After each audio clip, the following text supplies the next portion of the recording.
Ce journal vous est offert par le FPI, Fonds des promotions de l'industrie, votre partenaire privilégié pour la réussite de vos projets.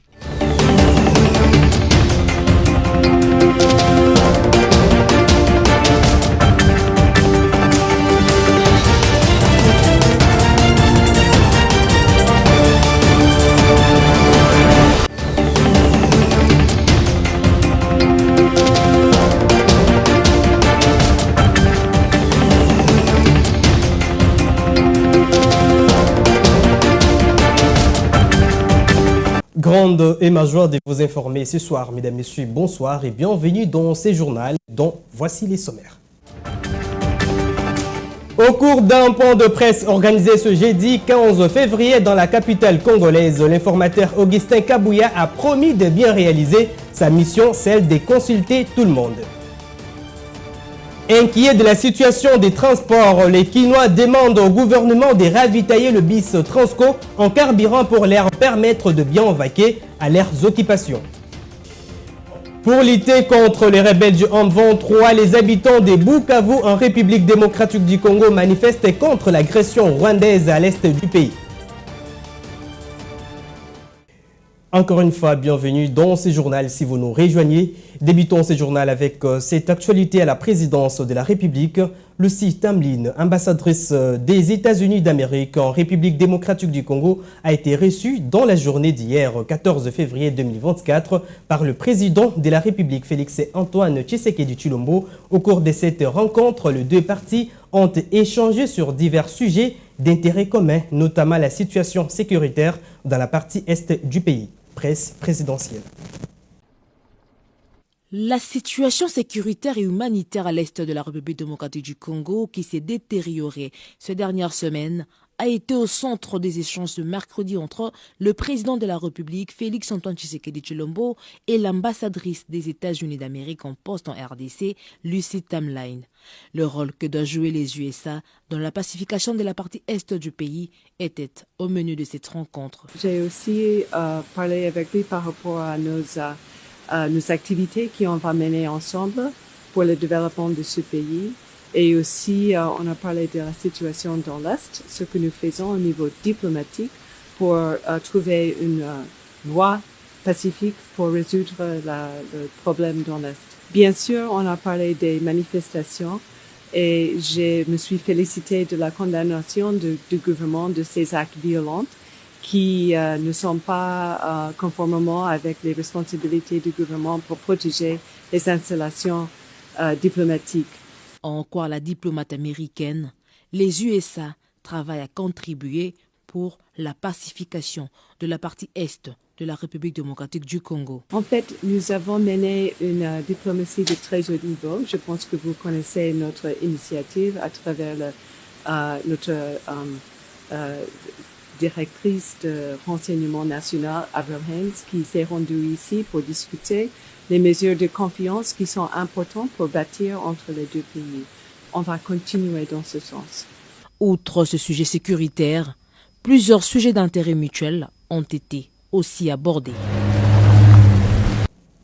Je l'ai annoncé au sommaire. Augustin Kabouya, nommé informateur par le président de la République, Félix-Antoine Tshisekedi Tshilombo, a animé un point de presse ce jeudi 15 février 2024 à Hilton Hotel, situé dans la commune d'Elagombe. Devant les professionnels des médias, l'informateur a dévoilé ses missions, notamment les consultations avec le parti et regroupement politique, où il invite les députés nationaux de toutes tendances à y prendre part. On l'écoute.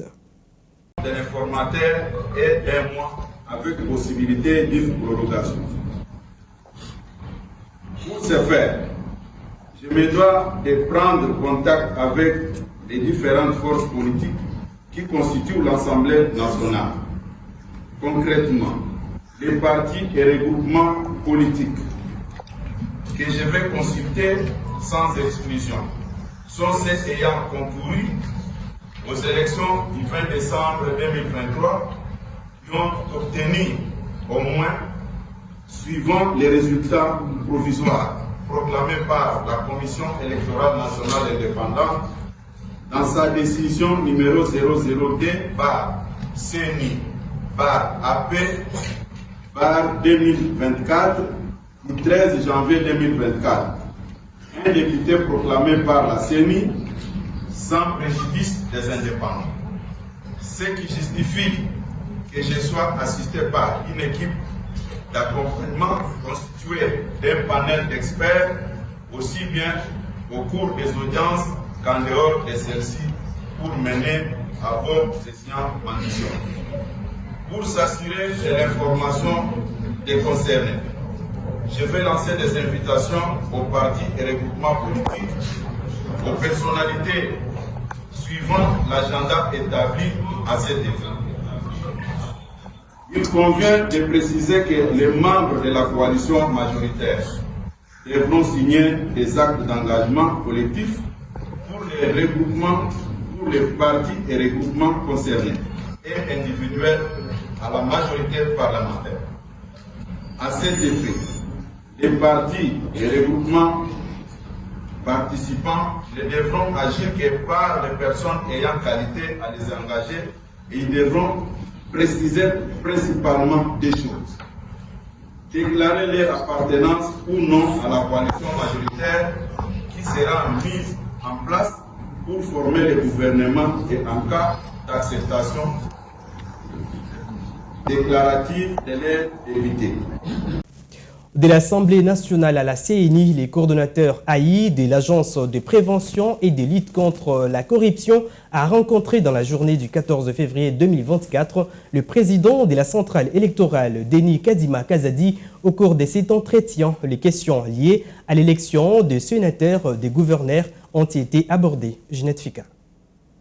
Les questions des élections à venir concernant justement la mise en place de sénateurs, de gouverneurs et vice-gouverneurs de province étaient au menu d'entretien entre les coordonnateurs AU de l'Agence de prévention et de lutte contre la corruption, APLC en sigle, Michel Victor Lesseil et le président de la Commission électorale nationale indépendante CENI, Denis Kadima Kazadi.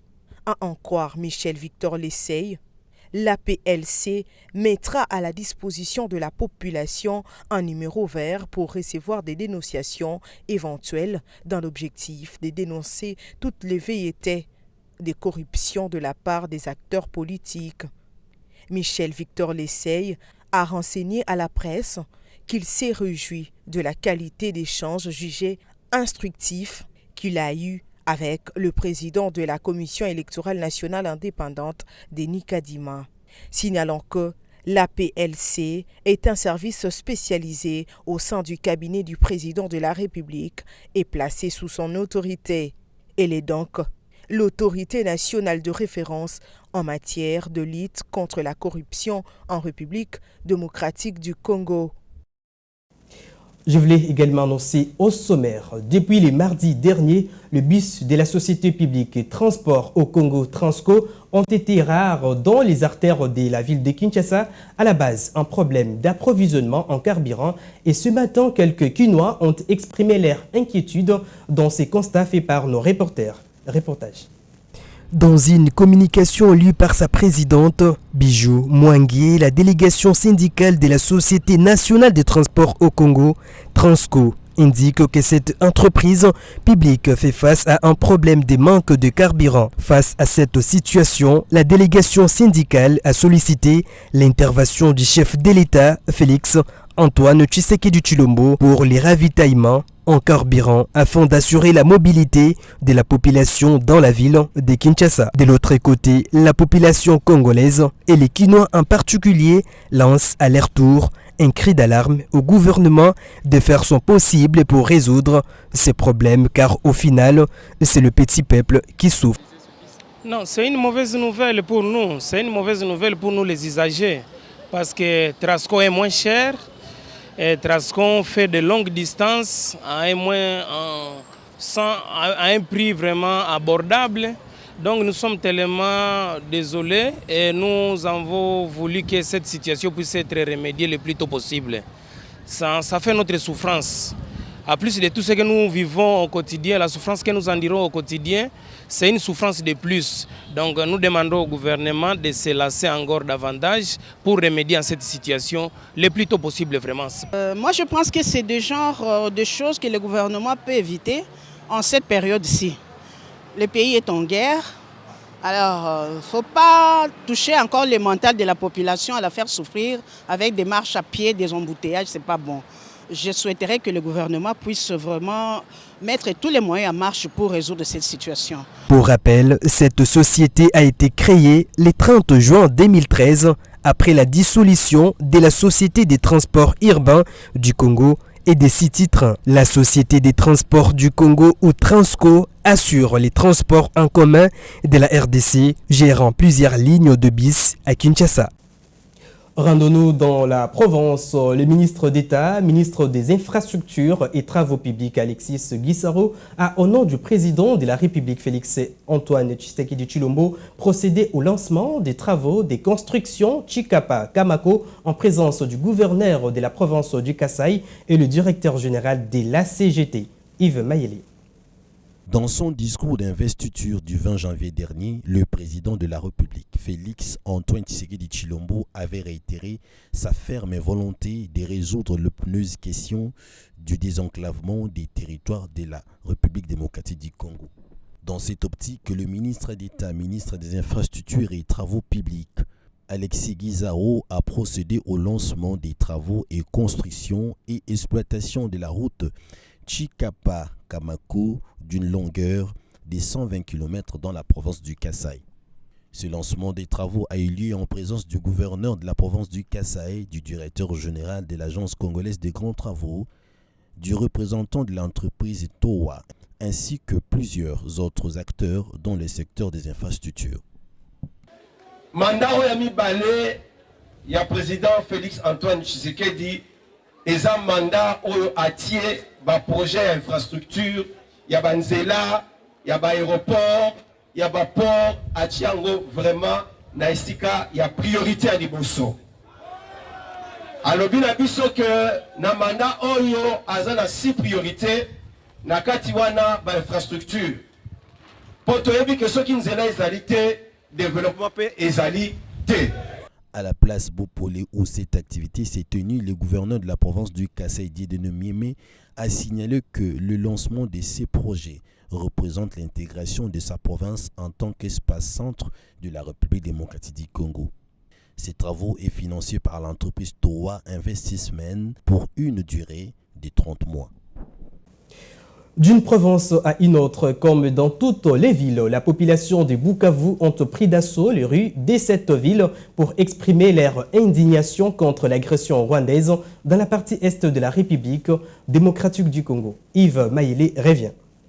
Les manifestations anti-agression rwandaise s'enregistrent dans toutes les grandes villes de la République démocratique du Congo depuis une semaine. Pendant que les femmes avaient pris d'assaut les rues de la province de Kinshasa le mercredi 14 février, dans la ville de Bukavu, chef-lieu de la province du Sud-Kivu, les jeunes ont exprimé leur ras-le-bol face à cette agression. Drapeau de la RDC, calicot à la main, chant, la ville de Bukavu était en ébullition. Devant l'Institut français de Bukavu, la population a demandé à Kagame, président du Rwanda, à dire à ses alliés que la RDC en a marre des tueries dans sa partie est. Sachez que cette agression causée par la M23, soutenue par l'armée rwandaise, a occasionné plusieurs morts et plusieurs déplacés depuis 25 ans sous la barbe de la communauté internationale. Restons dans cette page en sécurité en République démocratique du Congo. Pour des raisons sécuritaires, le maire de la ville de Goma suspend toutes les activités des chrétiens qui prient sur des collines. Ginette Fika pour la lecture. Communiqué officiel. Le maire de Goma, le commissaire supérieur principal, Kapen Kamante Faustin, informe à tous les responsables de confessions religieuses dont le fidèle fréquente les différentes collines pour la prière et l'intercession que, pour des raisons sécuritaires, cette activité est suspendue jusqu'à la nouvel ordre. Ainsi, aucun ne sera autorisé d'escalader une quelconque colline pour la prière de l'audition du présent communiqué. Les services de l'ordre et de sécurité sont instruits quant à ce fait à Goma le 14 février 2024, Kapend Kamand Faustin, commissaire supérieur principal, maire AI. Et en dehors de nos frontières, plus précisément au Sénégal, où le pays restait plongé dans la crise jeudi au lendemain d'un conseil de ministres durant lequel le président Macky Sall n'a annoncé aucun geste d'apaisement malgré les appels pressants dans le pays comme à l'étranger. Reportage de nos confrères de France 24. Des proches, des voisins, quelques représentants de la mairie se recueillent mardi soir à proximité du domicile de Landine Camara. Le garçon de 16 ans est décédé vendredi pendant des heures avec les forces de l'ordre dans ce quartier de Ziguinchor, la grande ville au sud du pays. Entendre seulement qu'un jeune du quartier a été abattu par les forces de l'ordre qui sont censées protéger ces derniers, les tuer seulement, c'est vraiment choquant pour moi. Ceux qui ont commis cela doivent être jugés. Amnesty International accompagne les familles des victimes. L'association estime qu'au moins 60 personnes sont mortes pendant des manifestations depuis mars 2021 au Sénégal. Lorsqu'ils tirent à balles réelles contre des manifestants, c'est également un usage inadéquat ou disproportionné de la force. Donc, nous sommes aujourd'hui dans une situation où l'État du Sénégal, où le régime a redescendu le Sénégal au niveau des régimes les plus répressifs du continent africain. Pour tous les cas qui ont eu lieu de 2021 à 2024, il n'y a pas eu un seul acte d'instruction qui a été posé par la justice. De son côté, le gouvernement assure que la justice suit son cours. Il faut des enquêtes pour déterminer qui tire. Parce que ce n'est pas parce qu'il y a des forces de l'ordre, des forces de défense et de sécurité armées que c'est eux qui tirent. Il faut savoir raison garder. L'État du Sénégal veut la lumière, veut qu'il y ait justice, mais il y a un processus si on veut une véritable clarté. La communauté internationale a fait part de ses inquiétudes au gouvernement. La France a ainsi appelé à un usage proportionné de la force, les États-Unis à respecter les droits des Sénégalais. Revenons à Kinshasa pour reprendre un mot de sport. Les sélectionneurs de l'équipe nationale de la République démocratique du Congo, Sébastien Desabre, a au cours d'une conférence de presse tenue le 14 février 2024 dans la capitale congolaise, dressé le bilan de la participation des Léopards à la CAN 2023 qui s'est déroulée en Côte d'Ivoire. Par la même occasion, ce dernier a affirmé être fier du parcours de son équipe. On l'écoute. Nous, on est content forcément de notre parcours. Moi, je suis extrêmement fier des joueurs parce que ce qu'ils ont pu montrer sur le terrain, mais également en dehors du terrain, a été presque parfait dans le sens où il y a eu une communion entre les joueurs, une communion entre le staff et les joueurs qu'on a fait jaillir sur le terrain et je pense que les Congolais et tout le monde dans le monde entier, au final, ont pu s'apercevoir que de l'état d'esprit qu'il pouvait y avoir dans cette équipe, des intentions de jeu qu'il pouvait y avoir dans cette équipe, même si on n'a pas tout bien réalisé, et puis aussi la marge de progression qu'on pouvait avoir, et surtout pour nous staff, on a pu évaluer le travail qui avait été effectué dans cette année et demie, cette première étape en fait du travail, puisque on est aujourd'hui un peu plus qu'à la moitié du projet initial, puisqu'on était parti sur un premier projet de 3 ans, où ça nous a permis vraiment d'évaluer notre équipe, de voir que c'était possible de faire des belles choses. Et comme je l'ai dit en conférence de presse la dernière fois en Côte d'Ivoire, on est fiers, nous, joueurs, staff, encadrement, autour de l'équipe, d'avoir remis le Congo à sa place en Afrique, et de savoir que dans un proche avenir, il faudra compter avec la sélection du Congo. Ce journal touche à sa fin, mais avant tout, les rappels des principaux titres. Au cours d'une conférence de presse organisée ce jeudi 15 février dans la capitale congolaise, l'informateur Augustin Kabouya a promis de bien réaliser sa mission, celle de consulter tout le monde. Inquiets de la situation des transports, les Quinois demandent au gouvernement de ravitailler le bis Transco en carburant pour leur permettre de bien vaquer à leurs occupations. Et enfin, pour lutter contre les rebelles du M23, les habitants de Bukavu en République démocratique du Congo manifestent contre l'agression rwandaise à l'est du pays. Ce journal est complètement terminé. Merci de votre fidélité et bonne suite des programmes sur nos antennes. Au revoir.